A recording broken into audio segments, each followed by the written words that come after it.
Hello and welcome to everybody. My name is Gregory Pfeiffer. I am the Executive Director of the Institute of Current World Affairs, and we're very happy to see you all here today. There is perhaps no issue more central in the rise of right-wing populism that's sweeping the world than the debate over immigration. It was the central issue for the Trump campaign in this country and at the center of one of the oldest intractable debates in Congress. And yet, even critics of the promise to build a wall on the Mexican border often fail to talk about the full context of the debate, including the US role behind the conditions driving Latin American migration today. Joining us to discuss these issues is a stellar panel today. Our moderator on the far right, sorry, he's not on the far right, sorry. Ideologically in the middle, but physically on the right today, is Joel Millman. He is an ICWA trustee, and he is also spokesman for the Institute on Migration in Geneva. International, I'm full of institutes today. The IOM in Geneva. Joel was previously a reporter for the Wall Street Journal, based in Portland, Oregon, covering global issues, immigration, and the Pacific Northwest. In the year 2000, he opened the Bureau's satellite office on the US-Mexico border in San Diego County, California. Before that, Joel was a Forbes magazine associate editor. In 1990, he won a first-place award from the Overseas Press Club for magazine journalism and received the Inter-American Press Association's Interpretive Commentary Award. In 1997, he was a member of a journal team awarded the association's award for in-depth reporting for its coverage of political corruption and the drug-running crisis in Latin America. In 2004, Joel received Columbia University's Maria Morris Cabot Prize for outstanding reporting on Latin America. He's the author of the 1997 book, The Other Americans: How Immigrants Renew Our Country, Our Economy, and Our Values, and a graduate of the University of Pennsylvania. He was also an ICWA Fellow in 1987 to 1989, studying the impact of arms aid on recipient nations in Central America. Manuel Orozco, who's with the Inter-American Dialogue, has been a source of mine for 20 years, maybe, in different stories for the Wall Street Journal and Forbes. Best known as probably the foremost expert on the household-to-household relationship between migrants in North America and the recipient nations or the sender nations they come from through remittances. Daniela meeting for the first time. She's with the Latin American Working Group. She's a Fletcher School of Diplomacy graduate, expert on Central America and Mexico. I know that they'll have wonderful presentations, and I expect them to answer your very hard and penetrating questions with expertise. So I'm going to be very quick. I'm going to start by asking, does anyone know what are the two things that the world wants from migrants? And before you think about the answer, I've been covering migration mostly from Latin America to North America for most of my career, but now that I'm based in Geneva, I'm finding this very similar phenomenon to be true all over the world. The world wants two things from migrants. Does anyone know what the first thing is that they want migrants to do? What's that? Hard work, that's two things, but hard work and low wage is a very good answer, but not what I'm looking for. Does anyone have another idea what could be the first thing migrants are supposed to do? Yes? Huh? Assimilate. That's another good answer, but it's not what I'm looking for. But everyone always says that. Learn the language, pay your taxes, start families. Anything else? Yes? Bring high-skilled labor. Don't hear that very often, but it's a good answer. They often do. They often leverage training in their own countries that are very appropriate to their new, probably more appropriate to their new destination than what their countries can provide. So that's a very important transfer of skill and ability. One more guess? Trade. What do you mean by trade? Oh, well, immigrants aren't really known for being traders, but it is something. You wanted to say something. You had a guess. Get out. No, but close. The word get is in there. I think what the world wants from migrants first is to get here. That's the very first thing a migrant's supposed to do, is arrive. And what's the second thing they're supposed to do? Get out, right, leave. That's the second thing the world wants migrants to do. All over the world, it's Germany, it's Thailand, it's Japan, it's anywhere. Please come as fast as you can get here and do these jobs, and then please leave as soon as these jobs are done. And this was a system that worked for hundreds of years, really since antiquity, that a just-in-time labor force would come and fulfill needs in the economy, and those most qualified to assimilate and stay would thrive in their new country. And this is how humanity developed. It's only been in the last 100 years that we've adopted a different standard, which is to treat prosperity and opportunity as a luxury good that should be excluded from some people and available to others. And we've become more and more punitive all over the world in how we treat migrants. And the consequence of that is, the harder it is to get to a country, the more impossible it is to ever leave.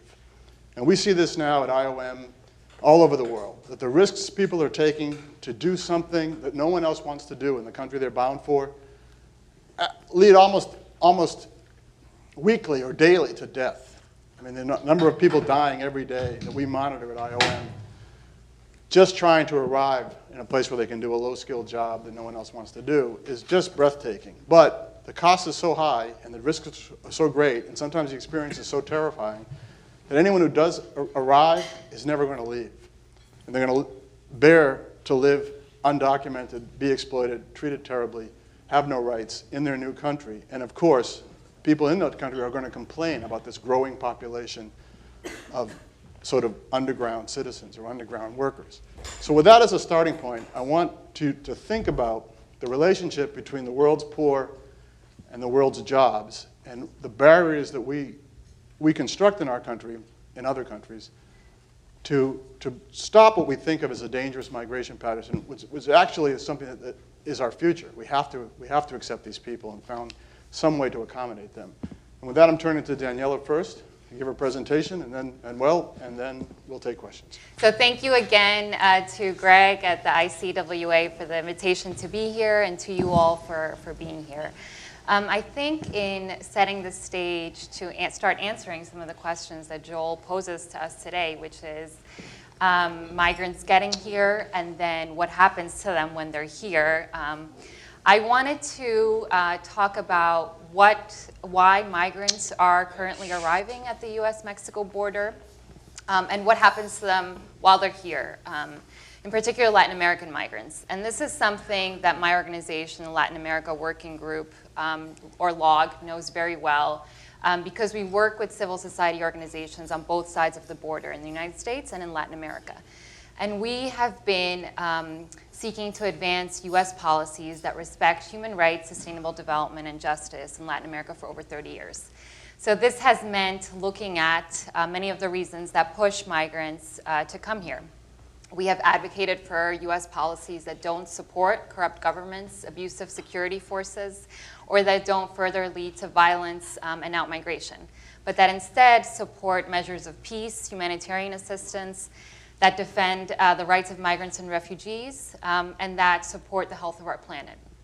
And so I think in the topic that we're here to discuss today, which is the US role in Latin American migration, I think it's safe to say that we're at an extremely critical moment. And I wanted to sort of lay the stage by what is happening to, what are the impacts of US policies currently affecting Latin American migrants in the interior of the United States, at our border, and also in the countries of origin in Mexico and Central America.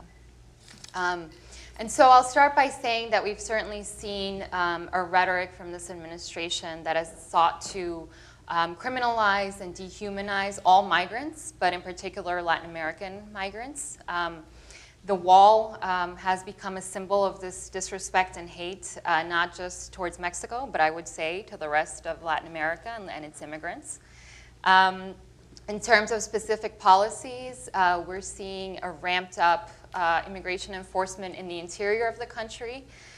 We've seen a 40% increase in apprehensions of undocumented individuals in fiscal year 17 compared to the previous fiscal year 16. Not differentiating between families and individuals. These apprehensions are happening without differentiating who is being arrested or where.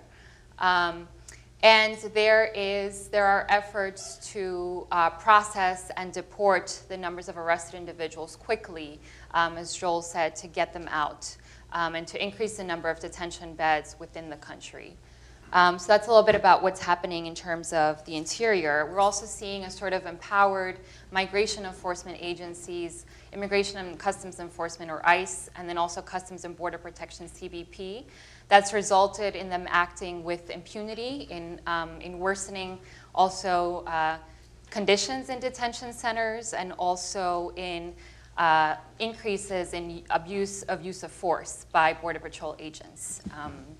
So that is affecting a large percentage of Latin American immigrants who are undocumented within the United States.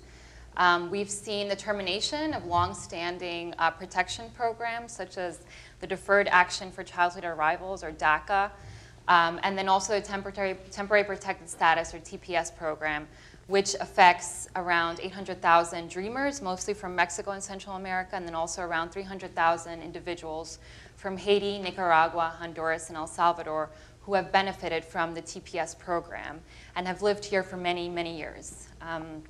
And there is no current proposal that is advancing within the US Congress that would recognize these individuals for what they are, which we believe is permanent residents of our communities. At the border, most recently, we've seen individuals, mostly from Central America, being turned away by Border Patrol agents or prosecuted for illegal entry, even when they have asylum claims. And of course, we are seeing a crisis of family separation being institutionalized as a policy under the zero tolerance policy that's being implemented currently. In just 2 weeks in May, for example, we saw 658 children being separated from their families as a part of this policy. And this was a figure that a CBP official gave in testifying in Congress. And there's been a 60% increase in criminal prosecutions of border crossers just at the beginning of this year. Finally, we have seen the termination also of in-country refugee processing programs in Central America. So there was a program under the Obama administration by which parents of legal status in the United States could petition for their children in Central America to apply for refugee protection in the United States without having to leave their home country through the US embassies. And this program had received around 12,000 applications from children in the Northern Triangle countries of Central America. And that program has also been terminated, leaving families and children who are in a situation of danger with no option but to flee or make the journey to the United States. So again, these comprehensive attacks are important to notice comprehensively. We always like to look at these impacts that are destabilizing Latin American immigrant families in the United States, but also have the potential to destabilize the region even further when we talk about security, governance, and prosperity measures in Central America. And we do believe that these policies could destabilize the region even further with the potential of increased deportations. And this is important, and I'll just end with this, because for those of us who know very well the conditions in Central America of corruption, violence, and impunity, and have documented those conditions recently in a report that we did called Between a Wall and a Dangerous Place, which is where we feel people are increasingly being pushed. We do believe it's an ongoing refugee crisis in the Northern Triangle countries of Central America. And so having this conversation becomes ever more important when we talk about also what are the conditions in these countries. So I'll just leave it at that first, Joel. Daniela, thanks very much for that. And, thanks for mentioning the minors program in Central America. That was something that IOM administered, and I recall how, I don't want to say secretive, but we were encouraged not to publicize it because it was kind of sensitive, given the number of youth. But we did have an extraordinary briefing in Geneva of some of the officers who were working in this case. It's about as heartbreaking as you can imagine. People that were threatened by gangs, occasionally teens who were trying to come out or survive as LGBT. In those societies really having a tough time, and this was a really strong commitment to have people that did have legitimate claims to residency, either asylum or family reunification in the United States, being rescued preemptively from having to make these very difficult and often fatal journeys up through Mexico to try to get to the border to assert their rights to try to come into the US. So that was a very promising program that nobody was interested in celebrating or publicizing because of the danger to some of the petitioners. And yet even that has been terminated. So it's something you probably won't hear much about, but it was a great moment for a short time. I want you to pick up here, and maybe if you do have something to add on, particularly on the TPS families and what they've accomplished here. There's a lot of data out there now about how successful sanctuary can be for a migrant family and for the overall economy. That would be interesting to hear on as well. Sure. I think I'll build on your first question and Sure. follow on what she was talking about, because this notion of get out, it's a byproduct of the notion of the creation of the nation state basically from the 15th century, the 16th century, where you establish boundaries, and by establishing boundaries and defining territory, you also define nations. And the nation state established what is an insider and who constitutes an outsider. From that moment on, the idea of human mobility translated, or the practice of human mobility translated into migrancy. And migrancy manifested itself into whether you were belonging to one place or the other. The result of that is that the state created policies of different sorts. Getting in and getting out is one policy, but it's not the only one. Because historically, nation states also established pathways for not only citizenship, but also for relief and refuge. There is the history of refuge in nation states goes back hundreds of years. So we have built this pattern. It's just the bureaucracies of establishing these distinctions between insider and outsiders and accepting and tolerating the outsider as an insider always get very complicated. And one of the factors that make this very complicated is the national identity itself, that people themselves hold it very dearly. Being an American, being someone from X country, etc., always comes across as part of something material to them, very concrete. It could be, a white Anglo-Saxon individual, a Christian person. And those profilings eventually become truth as to what constitutes a person from a given country. The consequence is that when a society is becoming far more complex in the multicultural context, it is very difficult to define what constitutes to be an American. In fact, I think the 2016 election was all about what did it mean to be an American. And in that context, there is a significant level of anxiety among the population on how to define themselves in a highly multicultural, multi-ethnic context. When, your next door neighbor prays to Islam every morning at 5 o'clock, and the one on the other side is playing a ranchero song.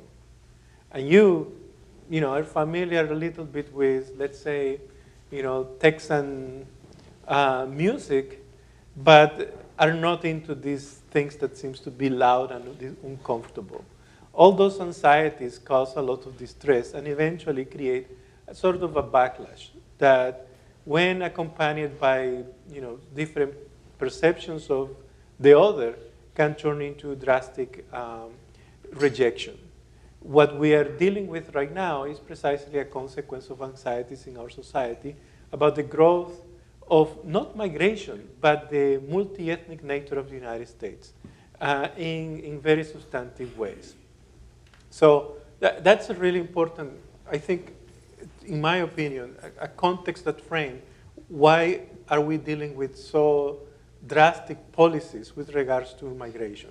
And I say drastic because there is no correspondence, really, in factual terms, there is no correspondence between the migration patterns to the United States and the migration policies that are being put in place. For example, you were talking about the inflow of refugees, people applying for asylum, for example, and the efforts to basically expedite the return of these individuals.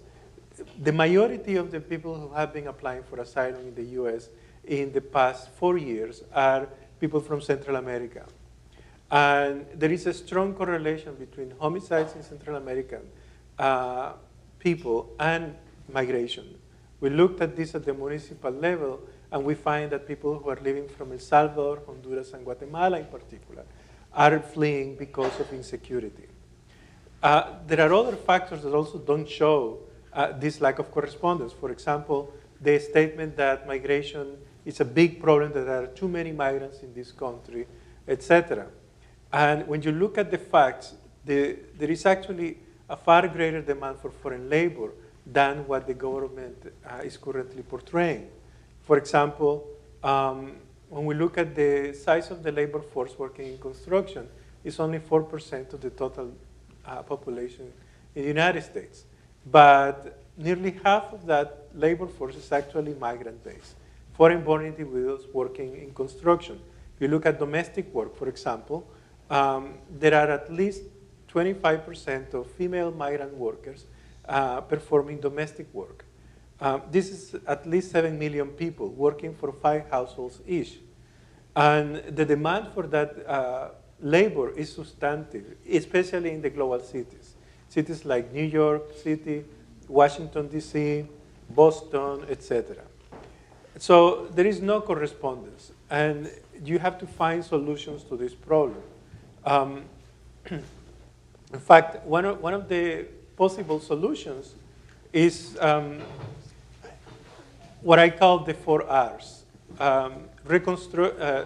Reform, immigration reform. Second, relief for people applying for asylum. Recruitment of foreign labor. And reactivation of economic activities through migration. These are really important issues. Immigration reform is really needed because we haven't had any single reform since 1986. And yet, among the many consequences is the implementation of Band-Aid policies like that of TPS, the temporary protected status. There are more than 400,000 people on temporary protected status who basically are now losing that status, going back to countries that they left 20 years ago, and basically they came in their 20s, now they're in the mid-40s, and this is their home country. The ties to their the homeland where they were born are not as strong as the ties that they have established here. The consequence of it is not only a cruel act of humanitarian disaster, but it's also an economic disaster for both the host country and the home country, for the United States and countries like El Salvador, for example. So one needs to look at this from a more critical perspective of how our society is really dealing with these issues. And for example, when we look at our visa system, the labor, first of all, our immigration system only allocates 6% of all visas for labor mobility. And of those, and that doesn't cover more than 400,000 people. And of those, 60,000 jobs are provided for low-skilled labor.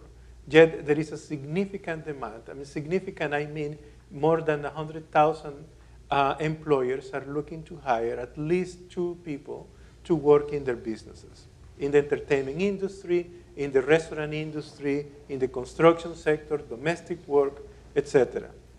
And there is just no correspondence between the lack of visa issuing and the demand for foreign labor. So this is not even a push factor. This is a pull factor. Even if we look at the push issues that Gabriela was talking about, this is a real an issue that we have to pay attention even more closely, because the fact that people are escaping insecurity in Central America in particular is to a large extent a byproduct of US foreign policies and US domestic policies. There are 10 drug cartels in Central America that participate in the transshipment of at least 500 tons of cocaine. Cocaine that comes to the United States and is consumed by 2 million people. I mean, these are the most awkward and weird dynamics of US reality. 2 million people consume, a market of cocaine, about 500 tons of cocaine. this is a $30 billion industry. But these 10 cartels that make maybe together $700, $800 million a year in the activity create an ecosystem of organized crime with a really strong network of heavily armed people establishing a culture of violence that is now deep-rooted for at least 30 years. That's the factor that has contributed for people escaping migration, escaping their home countries. So, if one wants to talk about the undesirable, the bad hombres, it's just a misnomer to a reality that is far more complex, that is associated to drug consumption in the United States and weak states in Latin America. And state fragility in Latin America is perhaps one of the main reasons why migration is happening. Take another country, Honduras. Not only suffers from a huge problem with organized crime networks, drug cartels transshipping drugs, but also with an illegitimate regime at this point in time. But it's a regime that was recognized by the United States as a legitimate government. So, there is, you can use the term complicity in the process when it comes to migration. And at the minimum, one can argue that there is a shared responsibility in the pattern of international migration. The condition of people on TPS is just morally undefensible, and it's also politically undefensible. That doesn't include people under DACA. With DACA, I think it's false moral to argue only about people on DACA because they are children and they are innocent and their parents didn't know what they were doing or they were putting you can argue all these make these moral arguments about children not being responsible for these decisions of migrating. The fact is that there are underlying causes associated to U.S. policies, and we have to take responsibility within that context. Thanks, Manuel. This is Christian Hernandez, let's say a next generation reporter. We met as a consequence of me doing the Missing Migrant Project at IOM. We became acquainted because of an extraordinary story that he reported on the border of a woman really who fits the pattern that Manuel's talking about, someone who was risking her life for the opportunity, let's say, to do service work. I think she was Guatemalan, if I recall. That's right. And it was rather a tragic story. Christian, perhaps you want to explain what happened and what you can add to this discussion, although you're coming in the middle. Yeah, sorry, I came in, at the end, but I've been an immigration reporter in South Texas, which is the busiest border sector in the U.S. It became the busiest border sector in 2013 after Tucson, and it's also the deadliest. Right now, the most militarized. Texas has spent $800 million militarizing the border. Just 2 years ago, asked for $1 billion to spend on border security. Those are state funds, not federal funds. They're already, the state with the majority of Border Patrol agents, customs agents. The Rio Grande Valley has 6 ports of entry, and Texas is half of the border itself. So, grew up in El Paso. I've worked most of the border. I was there working for a daily newspaper. Worked as the night cops reporter because there was no immigration reporter or beat at this place. I took on the immigration beat as sort of a side gig for myself because I understood that it was necessary. But I think a huge piece of the story is missing because of the lack of coverage from the ground. While I was working there for 2 years, there was no AP reporter based in South Texas.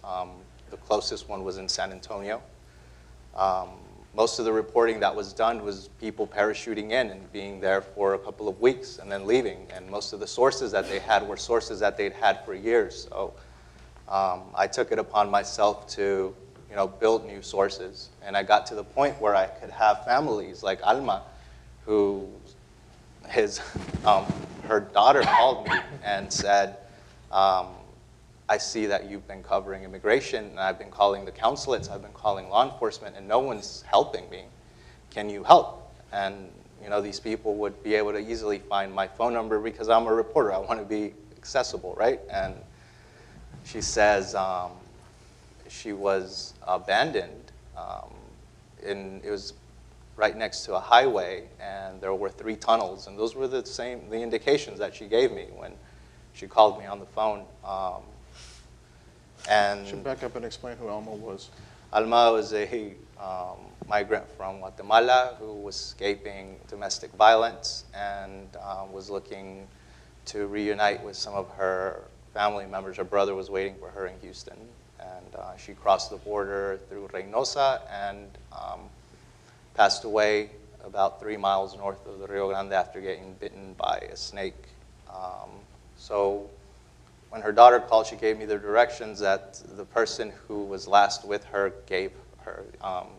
They used her phone to call her and told her, "This is where I'm leaving your mother." And I got those directions, and I spent maybe 6 days passing that information to law enforcement. So everybody down there, the police department, the sheriff's office, fire department, everyone that I knew. I was a cops reporter, so I had them all. I had their cell phones. I could call these people directly and tell them, like, go, this person needs help, right? And nobody went for 6 days. So then 6 days later, I went to their offices and asked them for help. Like, said, like, why hasn't anybody gone out? I'm going out myself, so if you would like to join me, that would be great, because I don't want to go out in the brush by myself. I've done this before, though. So I had worked with Ángeles del Desierto, which is a nonprofit out of San Diego who has rescued and searched for over 400 migrants in the last 18 years. And so I kind of learned, they showed me the ropes, how to navigate, the brush, how to search for people, how to survive out there. So I decided to go after both Border Patrol, the Department of Public Safety, and also the Sheriff's Office and the local police department denied helping me. They could have been the heroes of this story. They could have easily just gone out with me and search for her. It honestly took me like 20 minutes to find her. I just drove. And you did find her with Yeah. your photographer. Yeah, it was me and another reporter. The paper didn't allow me to take a photographer. I'm telling you, I was doing the immigration thing on the side. But the other reporter, that was the other crime reporter in the paper, said, "You're not going out there alone."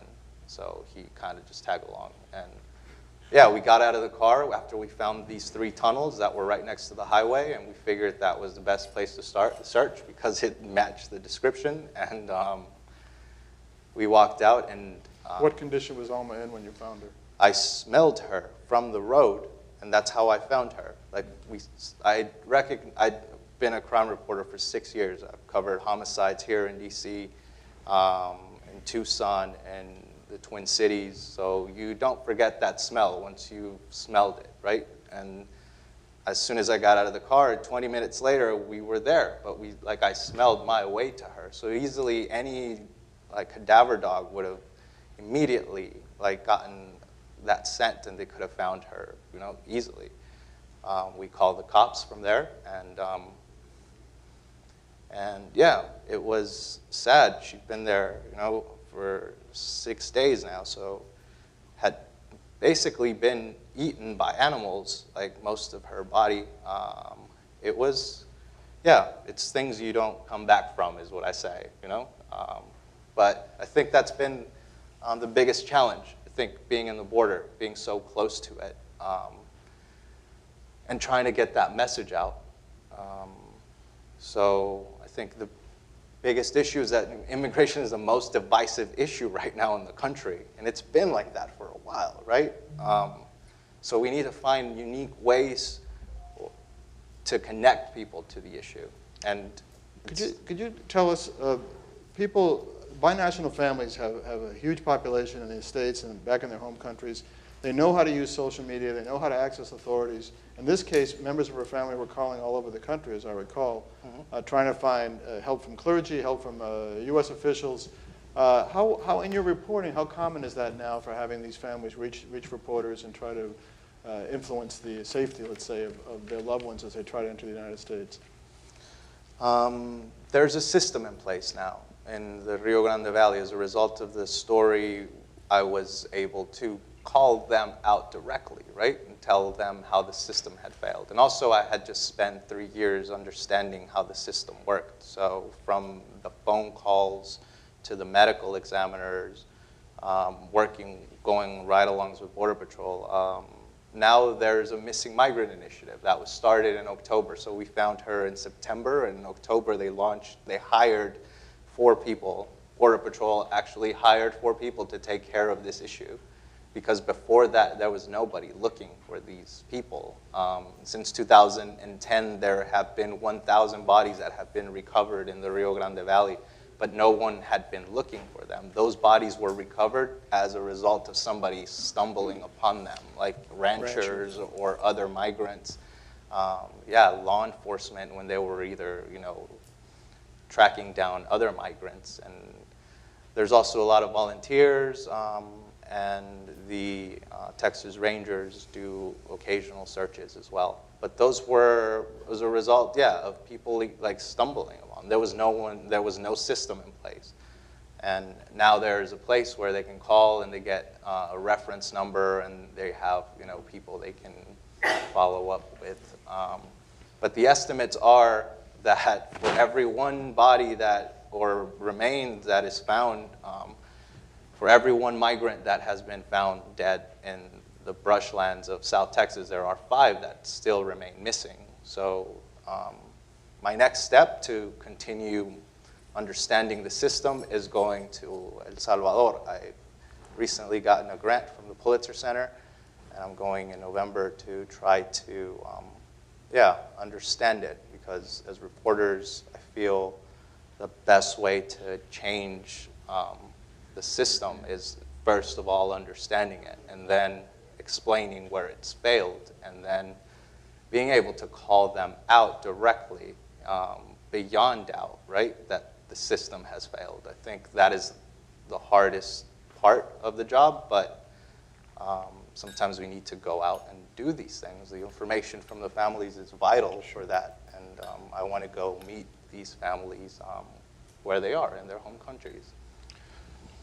We're about halfway in. We're going to take questions soon, but first I want to see if any of them in the panel has a question for any other panelists that you're dying to ask and get an answer to. I have them if you don't, but I want to be polite and start with the panelists. Okay, Manuel, I want to ask you. We were looking at IOM recently at the TPS, the Temporary Protected Status migrants, the Haitian, Honduran, El Salvadoran. They have a reputation of being entrepreneurial, of being homeowners, of being business owners. And this is perfectly logical. The people who would go to the trouble of legalizing their situation under this program would be the ones with the most to gain and to keep from regularizing their status if they came in as undocumented migrants.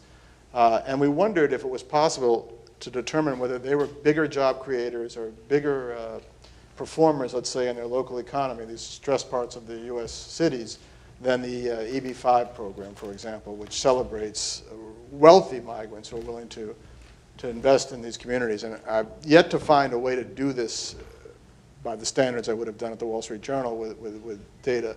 But what do we know about this population? It's about 500,000 people. I mean, there's 200,000 Salvadorans, and if you add everybody else, does it get up to 500,000? What is their impact on U.S. economy?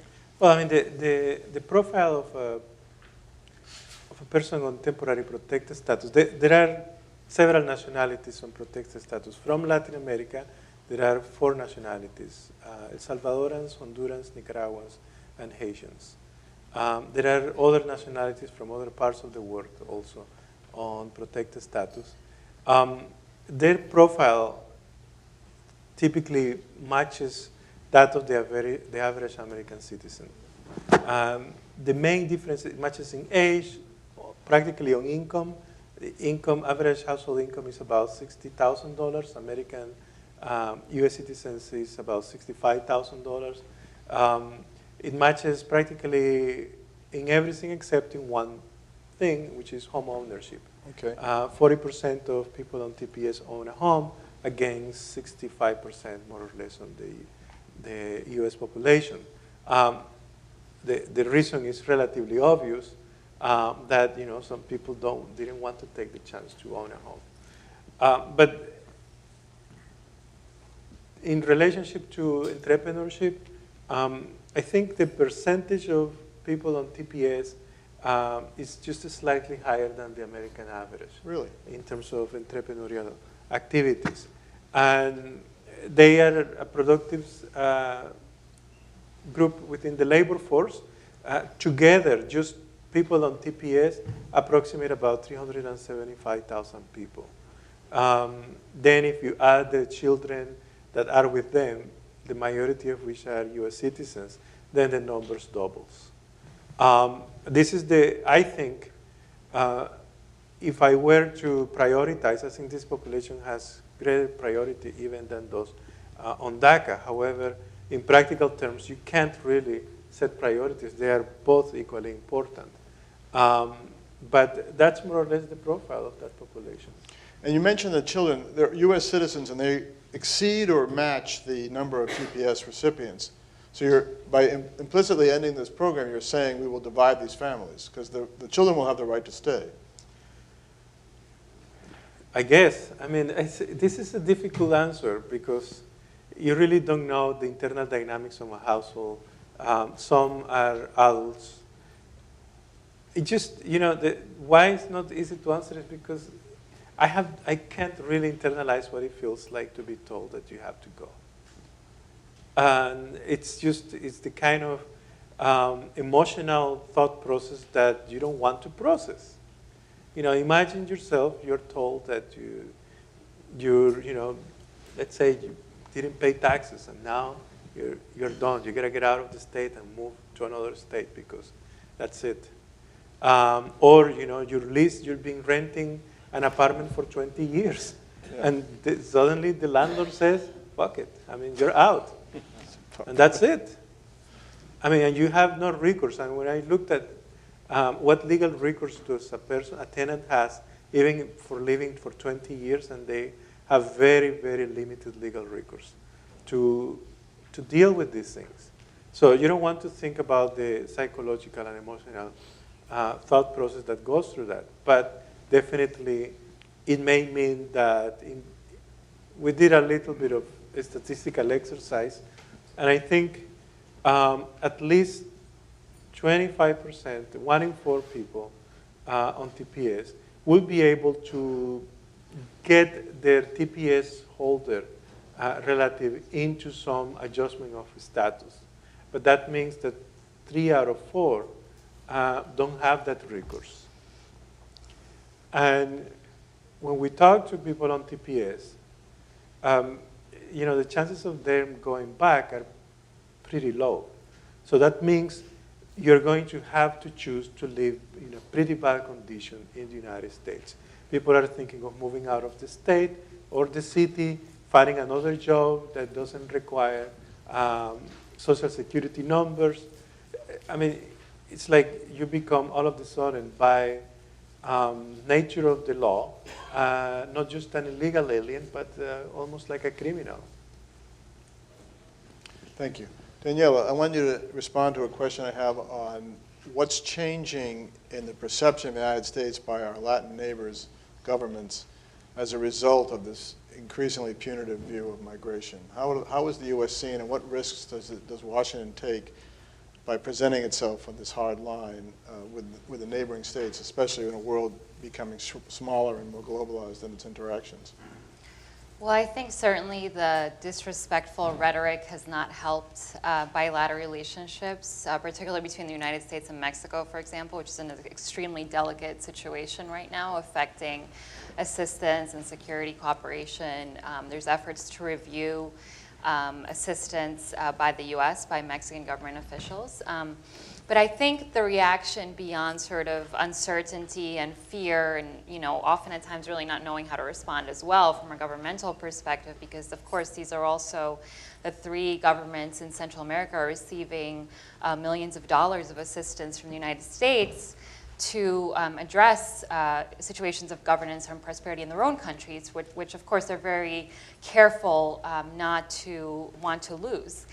Besides that, I think what we've seen is that Mexico and the 3 Central American countries have sort of stepped up their efforts to protect their own citizens in the United States. So there is an ongoing effort to strengthen their consular services here in the United States, which is sort of the first place that, of course, migrants will go to for legal services and attention.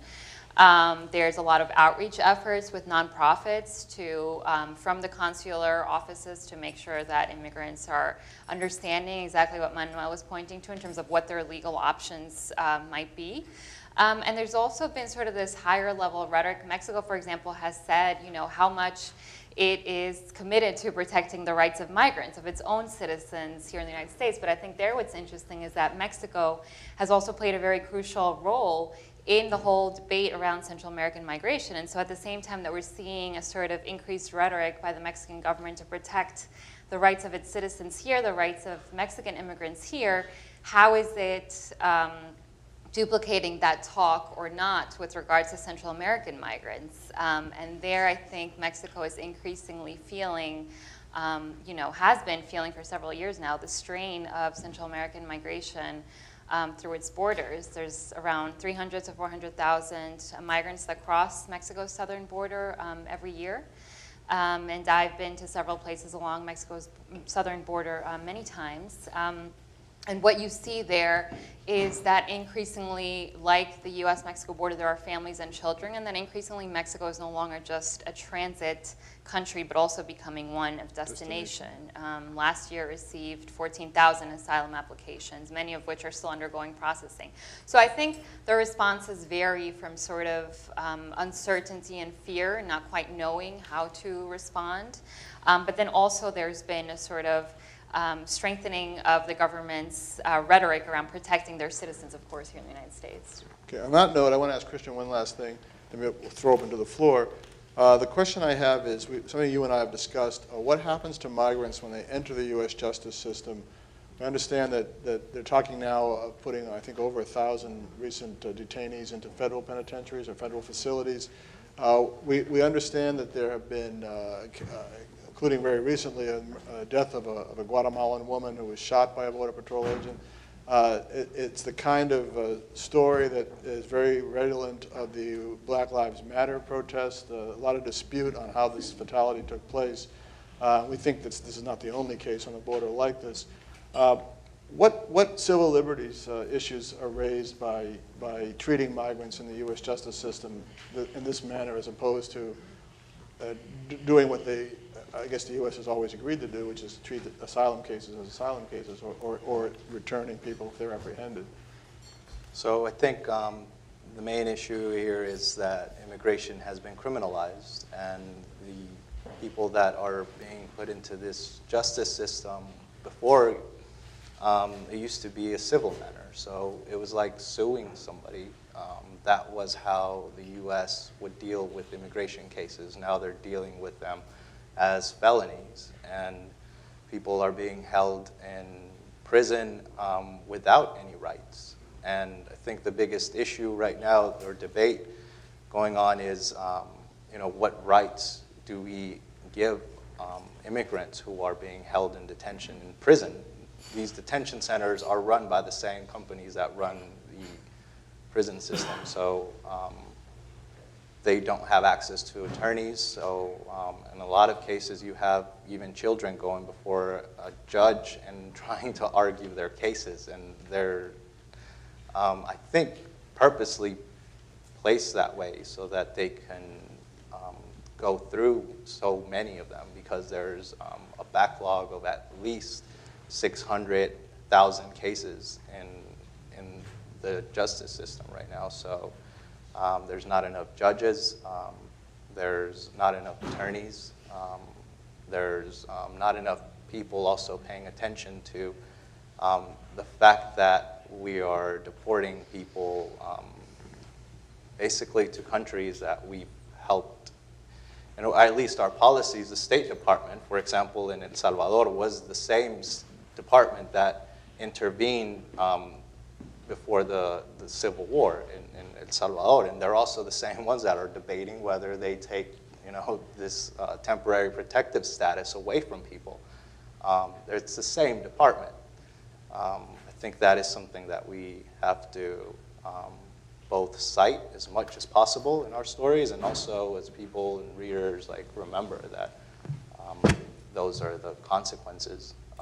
Yeah, and in detention, there's unclear numbers as far as deaths, because a lot of the deaths do not happen in the detention centers, because the detention centers are not equipped to handle medical emergencies. So they'll call 911 and they'll take them to hospitals, and if they die outside of the hospital, a lot of the times they are, we don't know what happened to them and why they were shipped out or rushed to the hospital. But custody numbers have been really obscured. They're hard to get. Any information is really hard to get from Homeland Security and ICE. So yeah, there's, I think, a lot of investigations that have gone into migrant deaths, and still no one has ever been prosecuted. No federal agent has ever been prosecuted for the death of a migrant. So In custody. yeah, in custody. All right, let's see. Who has a question? Ah, hands, thank goodness. Mr. Pfeiffer.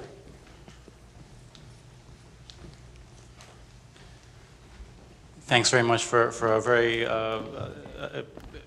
interesting and emotional panel. These are very emotional issues, and the narratives are very moving, both the stories that the journalists on the panel write about, but also news events in the public eye when the Trump administration passed its, enacted its travel bans, and there were the videos of people protesting at the airports, families separate. These are sort of emotional, visceral issues, and yet the situation seems to be getting worse. The public relations fallout for the United States, where we're the only country seen as separating parents from their children, it seems like it couldn't get any worse. What are the biggest obstacles to changing the narrative, to changing the conversation among Americans who are on their Twitter and on their Facebook and in this digital age?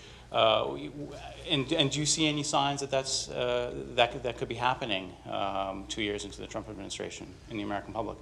Look, let me say that it's not just America. I mean, I feel a lot of what I'm feeling in my press officer job extends to other countries of the world. That the numbers certainly prove the benefits of migration, but what they're not doing right now is persuading. We don't find that people are persuaded that the statistics we know of, migrants who assimilate into the job market quickly, the percentage of GDP growth that they're responsible for, there's no end to proof, but it is not now in this time proving very persuasive.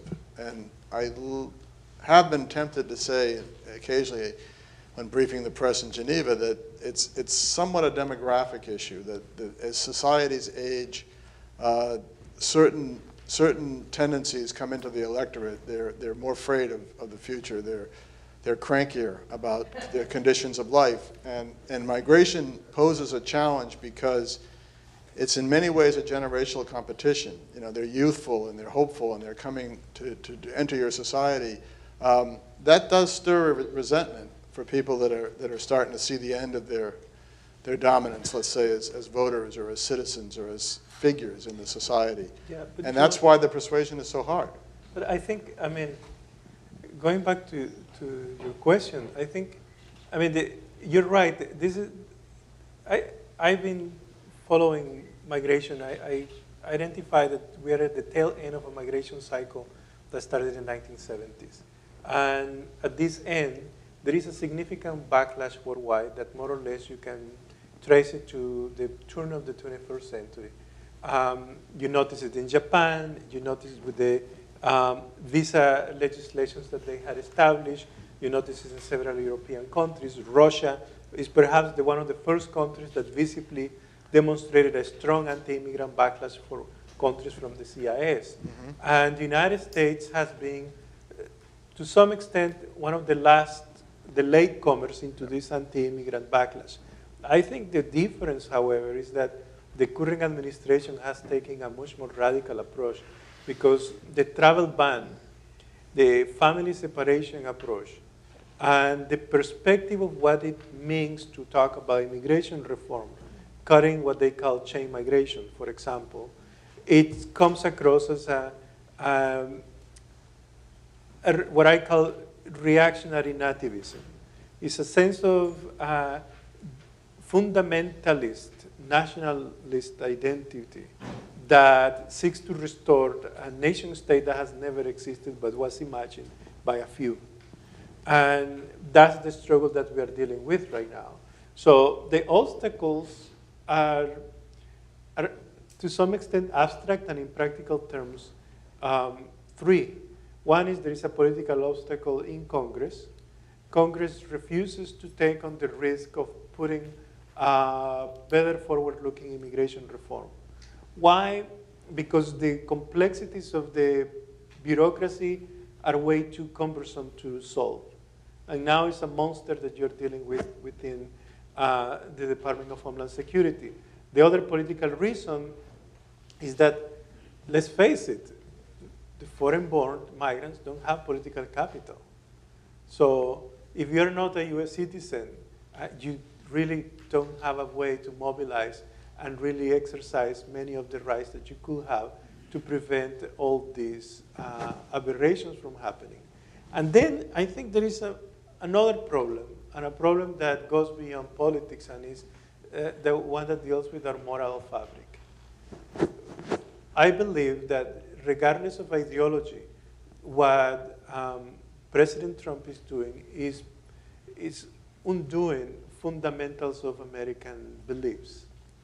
One of them is compassion. The other one is fairness. We are allowing a regime basically to act with its own discretion on policies that are unfair and uncompassionate. And our ability to mobilize on these issues is somewhat diminished. I don't know why we are not problematizing and calling it morally indefensible to a lot of its practices. And morality is a fundamental issue, that defines the American political culture. Yet, we are not acting on it. And I think the moment we see the consequences of deporting people, of separating families in our day-to-day life, then we're going to realize that we should have acted much earlier on this moral decay. But definitely, I think our moral values have been questioned, and we are not defending them. Either of you? I'll just add quickly and say that from an NGO perspective, I think one of the things that has been very frustrating is that pushing back on the rhetoric with, the facts about the fact that MS-13 isn't a transnational security threat, the fact that MS-13's very origins have to do with U.S. foreign policy in Central America, talking about, border flows are at the lowest they've been in 50 years, talking about these sorts of facts it basically into a black hole, besides really some of our allies in Congress. And I do think that the solution is in day-to-day connections that people, neighbors have in their communities, because there's been, I think, once people get to know someone who is undocumented, who is about to be deported, they do sort of establish a different relationship. It's someone they know, they've met a dreamer, they've met a TPS beneficiary. And I was hearing recently, just yesterday actually, a lot of a journalist who was covering the stories of Trump voters who were suddenly shocked that their neighbor was about to be deported, and they had never expected that would happen. And so there, I think that's a reflection of where those people-to-people relationships really matter, and we're seeing a lot of also interesting things. If things are being blocked here in Washington at the national level, we're seeing a lot of interesting responses at the local, municipal, and state level. We work with many faith-based organizations. I think churches have a crucial role to play in this debate. And so I'll just say that's kind of, from an NGO perspective, how we're looking at some of the obstacles, and I think also where some of the solutions are. Thank you. I think from the journalist perspective, it's really hard to cover. Like I was saying, it's a divisive issue. I think the way that I found was also trying to help people relate to this. So I was not a politics reporter. I covered crime and court, so I took that into my coverage, and I think it helped sort of cut through the rhetoric because I was writing about, human beings losing their lives in the militarized border, and I think that helped to reach both sides. But when I did write, I wrote about immigration all the time, almost on a daily basis, and I always found that, honestly, like when both sides were pissed off, I had done a good job, because you can't just report one set of facts, even if those facts are correct. So in Texas, for example, you have the Republicans saying there's a war zone, that the border is a war zone. And then you have the Democrats saying that it's the safest communities in the US, and they're both right. Like their stats that they're using are both correct, but they're both choosing to look at the stats that they want to.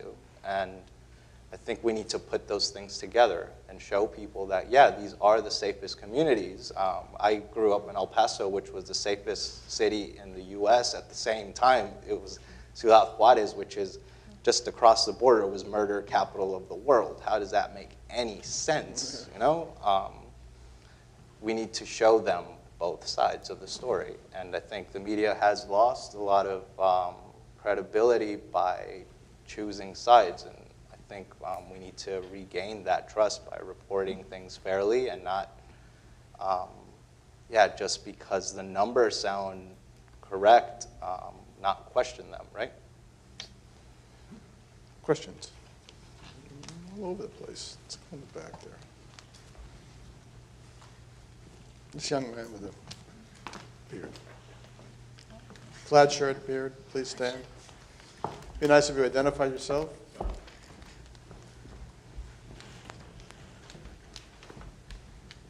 Hello, my name is Mario, and I am a Salvadorian immigrant. I thank the panelists for and the club for hosting this. How do you, as a journalist, as a person who works in an NGO, how do you write about these issues, explain to them, to what I believe the large swaths of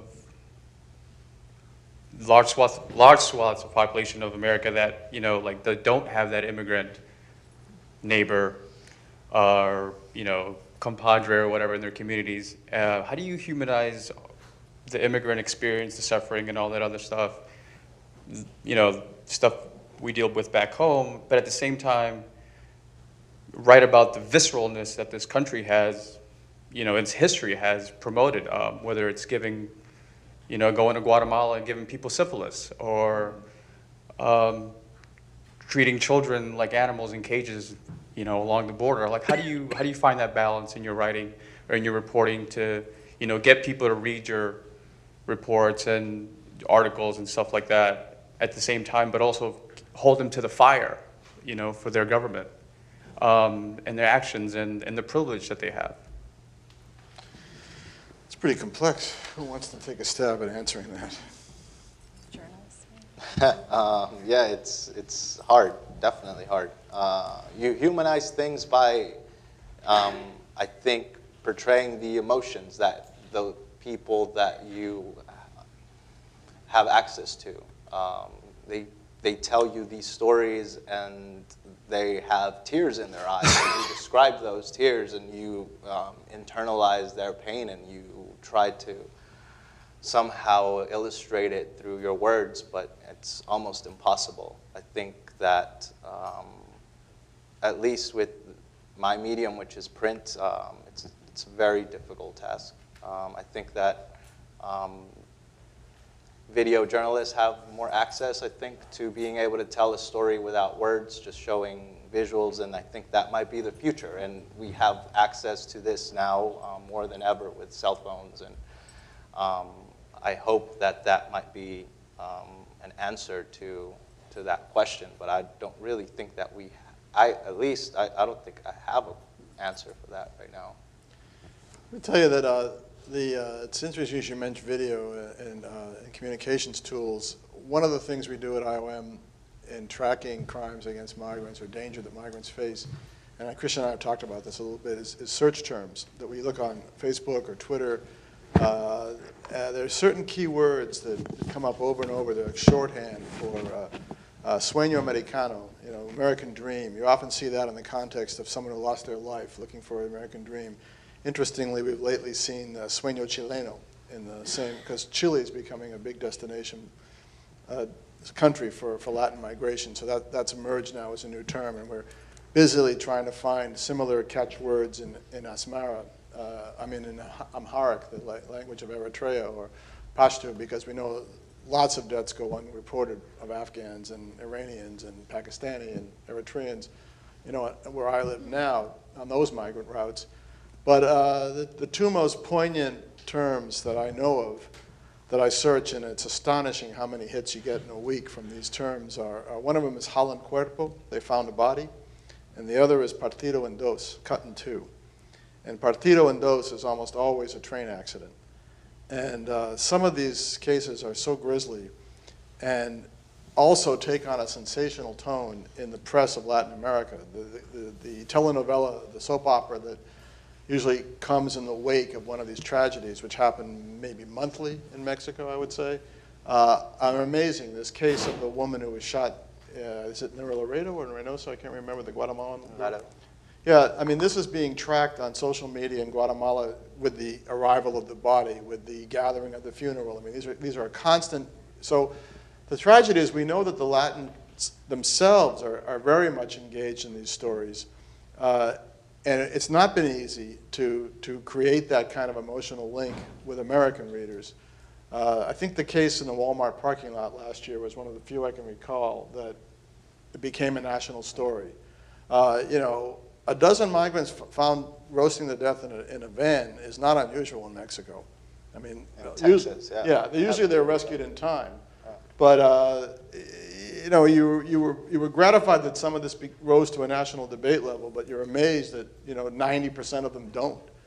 So there is kind of a division now in whose facts, whose story matters, and that really concerns me in America, that we don't see the humanity of these people. I often say, for God's sakes, all they want to do is wash dishes. That this should not be something that you risk your life for.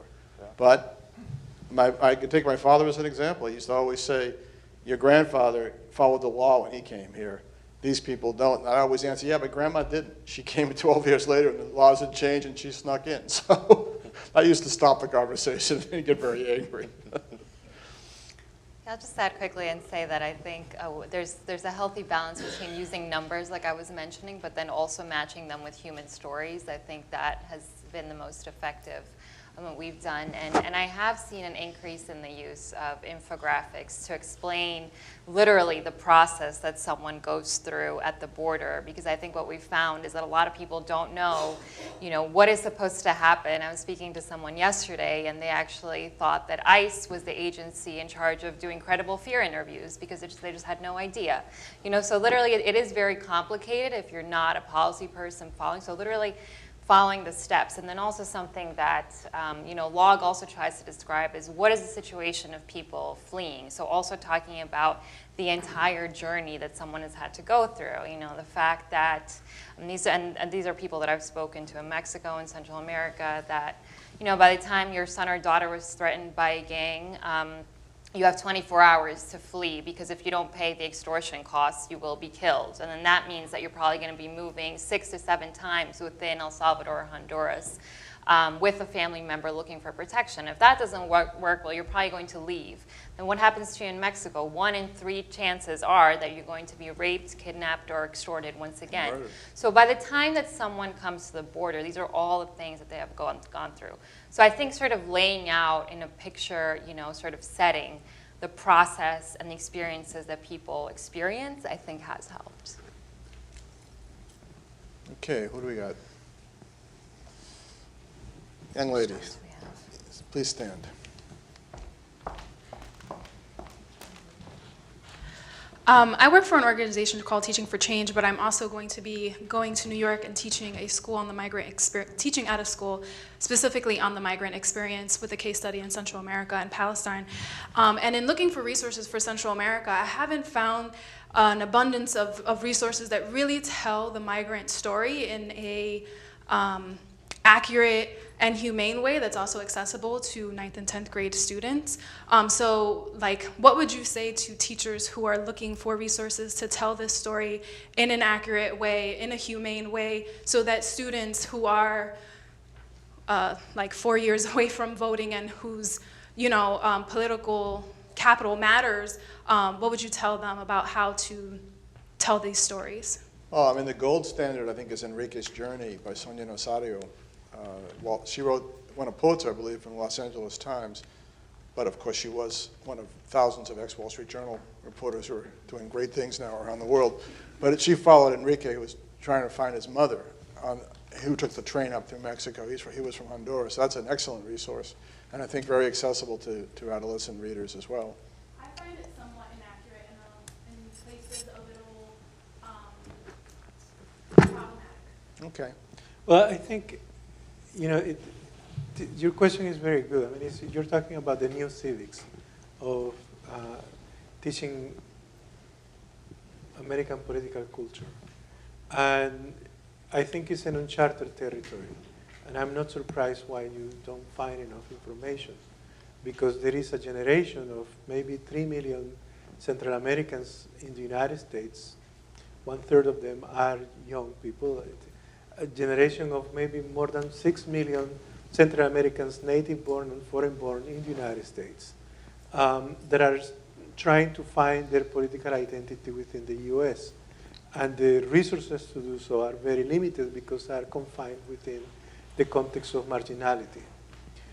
Because we're talking about the reality that most of these populations are low-income people, relatively poor, with limited access to many resources. So I think, when you're on the go. That's it? Well, that's technology. Is one of the Microsoft is doing a good job of providing education resources to new generations in the U.S. I think that you may be onto an opportunity to create a space for curricula that can be utilized by school teachers in this new generation for civic education. And you can turn into organizations that produce reports that have objective analysis, that have, there is no such thing as accurate. So you're trapping myself by asking if there is accuracy in data.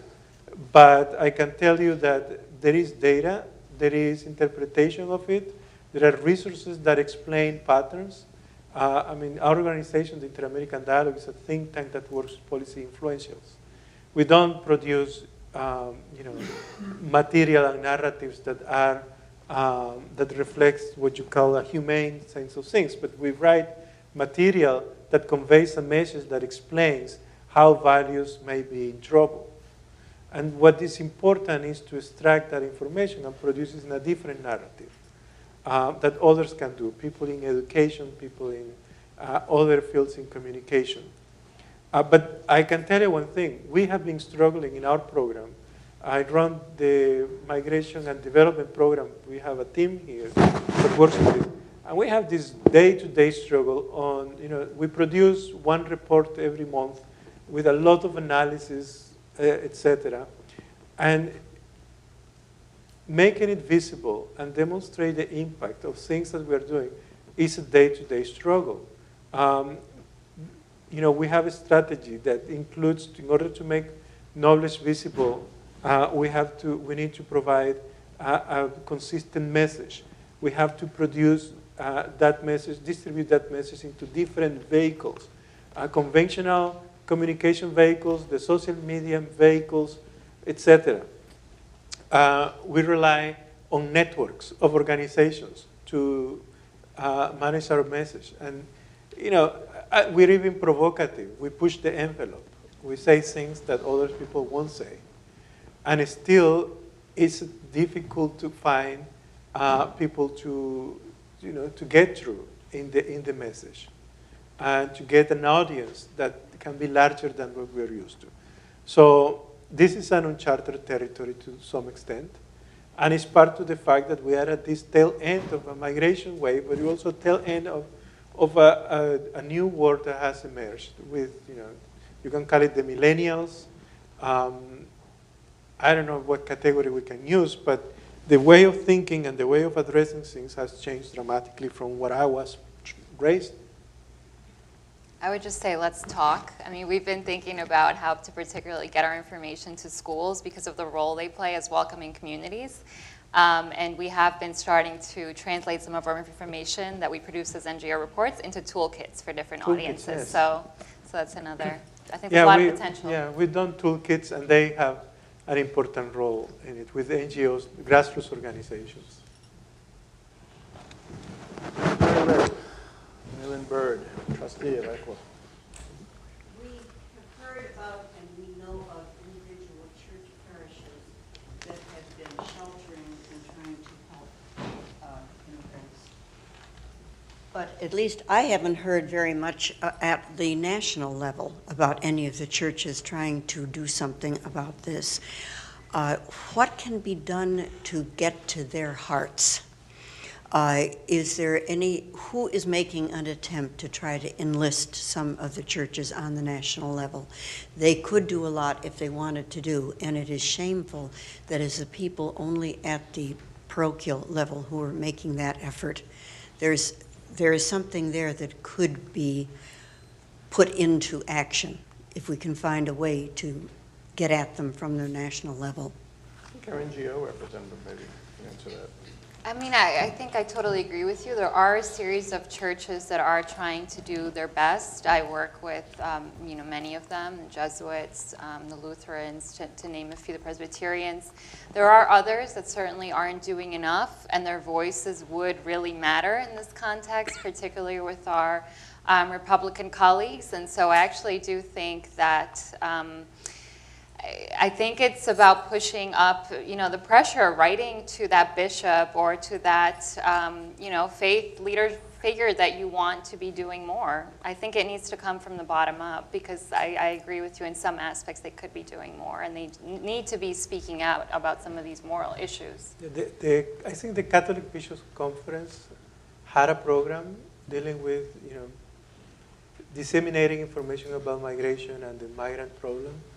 I don't know if it's still active, but I know a few years ago they were relatively outspoken in their program. There are, with other denominations, the challenge is that there is not exactly a unified group like the Jewish community. And so you have, in most of the people in the Jewish community, there is a strong commitment to visibilize the current challenge of immigration. But I mean, I'm sorry, I don't know in general what's the pattern. And it's a very good question. In South Texas, I worked closely with the Catholic Church and through Sacred Heart. So Sacred Heart has all across the border, on both sides, they have shelters for migrants. I think that's been some of the most important data that I've actually had is gathered by them. So I think they play a vital role in immigration and migration, at least in Mexico and in Texas. Being the only one named Christian on the panel, I should have started with you. Christian, yeah. Christian with a K. Yeah, I know. Let's see. But the original one didn't have a K either, so. Yeah. We have time for one question, I'm told. I'll go to our trustee in the front. My name is Presida. I work for the Office of Migration or Human Rights at the United Nations. And, my office made a huge statement on Tuesday in the separation of children from their migrant parents or asylum seeker parents. And the response from Nikki Haley, the ambassador of the United Nations, was extremely violent. Really? And yeah, in short, she said the United Nations doesn't have to abide, the United States doesn't have to abide by human rights when it comes to its borders. What do you think you do, and it's actually also to you, Joel, what do you do when you have a country that says human rights does not apply to migration? That's a difficult question for me to answer in public, but I can tell you that the response by your representative, Rupert Colville, to the comments made in a cabinet meeting that was supposedly off the record about the character of the nations that are sending immigrants. I don't know if you remember what I'm talking about, but I've been showing it to everybody on Twitter. It's the most amazing response by Human Rights' chief spokesperson in Geneva. So it'd be my hope someday to emulate that sentiment in public. He did a wonderful job. Other than that, I really can't respond. Well, I think you have to problematize the issue. Let me give you an example. 3 days ago, we had the Deputy Secretary of Homeland Security at a meeting, an internal meeting with the Inter-American Dialogue. And he was asked by a dialogue member the question about the separation of families. And the lady who asked the question just made, a very simple comment. She says, "It's just not nice." And the gentleman, the deputy secretary, he just said, "Well, man, I'm sorry, but you can read the statement that the Secretary of Homeland Security gave." And the statement is that they are separated because the people that are coming to cross the border are committing a criminal act because they are working with coyotes and with smugglers, and they are conscious of that choice. I have asked them to provide us with that information. Where do they really have demonstrated to be the case? Because it does exist anecdotally.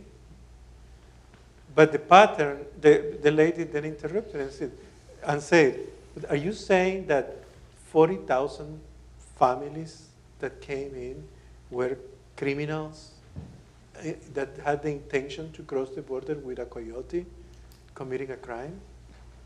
That doesn't make sense." And he simply referred back to the testimony. The testimony is a circular document that doesn't say really what is really going on at the border. The same argument that they made when they suspended the temporary protected status for these nationalities.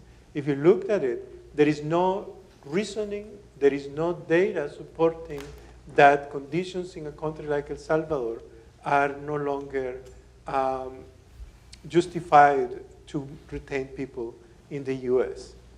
And the last extension was 18 months ago, now 2 years ago. If you look at the document from Homeland Security about TPS, of extending TPS to Salvadorans, for example, it's a well-documented piece of information that shows that there are still hospitals that were destroyed in the 2001 earthquake have not been built. And that not only that, but the country has not been able to reconstruct itself from the earthquake because from that point on, there's been at least 2 natural disasters every year not letting the country happen. So the statement that the new administration made was to say conditions have improved, therefore we can't, extend it. So there is actual fake news from the administration that talks about fake news, fake data in this case. And one has to problematize that and face them. There is definitely an ideological element to all this, which is this reactionary nativist movement that wants to reduce non-white migration. And it's been demonstrated, and one has to keep problematizing it with data, but also, I think, with lots of moral value, moral compass. Done? Want to thank everyone? Thank you.